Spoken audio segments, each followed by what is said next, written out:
മുൻ മുഖ്യമന്ത്രി ഉമ്മൻചാണ്ടിയെ സോളാർ പീഡന കേസിൽ പ്രതി ചേർക്കണമെന്ന് മുൻ മന്ത്രി കെ.ബി. ഗണേഷ് കുമാർ സോളാർ കേസിലെ അതിജീവിതയോട് പറഞ്ഞു താൻ കേട്ടുവെന്ന് കെ.പി.സി.സി അംഗം സി.ആർ. നജീബിന്റെ മൊഴി.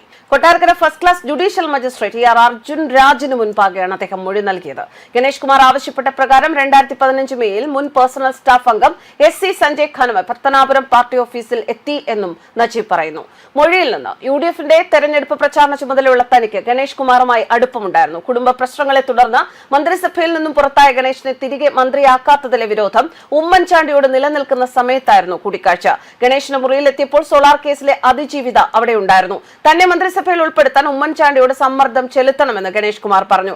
അതിജീവിതയോട് ഉമ്മൻചാണ്ടിയെ കൂടി സോളാർ പീഡന കേസിൽ ഉൾപ്പെടുത്തണം, അല്ലെങ്കിൽ നമ്മുടെ പദ്ധതി ശരിയാകില്ല, ബാക്കിയെല്ലാം തന്റെ കയ്യിലാണ് എന്ന് പറഞ്ഞു. തലയാട്ടി സമ്മതിച്ച് ഓക്കെ എന്ന് പറഞ്ഞാണ് അവർ ഇറങ്ങിപ്പോയത് എന്നാണ് മൊഴി. ഭീഷണി സംബന്ധിച്ച വിഷയം പറയാൻ ഉമ്മൻചാണ്ടിയെ വിളിച്ചുവെങ്കിലും അദ്ദേഹം ഫോൺ എടുത്തില്ല. PA വിവരം ധരിപ്പിച്ചതായും നജീബ് മൊഴി നൽകിയിരിക്കുന്നു. ഗണേഷ് കുമാറിന് വേണ്ടി അഡ്വക്കേറ്റ് ഷൈൻ പ്രഭ ഹാജരായി കേസ് ഇന്ന് വീണ്ടും പരിഗണിക്കും. സോളാർ പീഡന കേസിലെ പരാതിക്കാരി അന്വേഷണ കമ്മീഷനിൽ ഹാജരാക്കിയ കത്തിൽ 4 പേജ് കൂട്ടിച്ചേർത്തതിന് പിന്നിൽ ഗൂഢാലോചന ഉണ്ട് എന്നാരോപിച്ച് അഡ്വക്കേറ്റ് സുധീർ ജേക്കബ് ഫയൽ ചെയ്ത ഹർജിയിലാണ് വിചാരണ ഇപ്പോൾ പുരോഗമിക്കുന്നത്.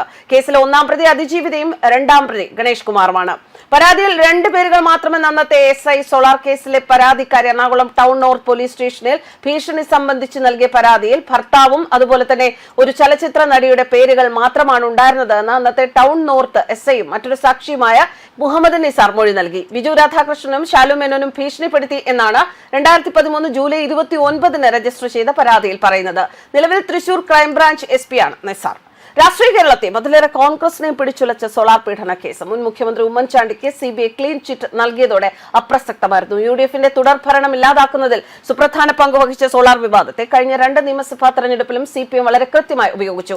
ഇതോടെ കേരള രാഷ്ട്രീയത്തിൽ കോൺഗ്രസ് പ്രതിപക്ഷത്ത് തുടർന്നു. കേസിൽ കാര്യമായതൊന്നുമില്ല എന്നറിഞ്ഞിട്ടും കോൺഗ്രസിനെ നിരന്തരം വേട്ടയാടുന്നതിനായിരുന്നു CPM കൃത്യമായ ഇടവേളകളിൽ സോളാർ കേസിനെ ഉപയോഗപ്പെടുത്തിയത്. News desk കർമാനസ്.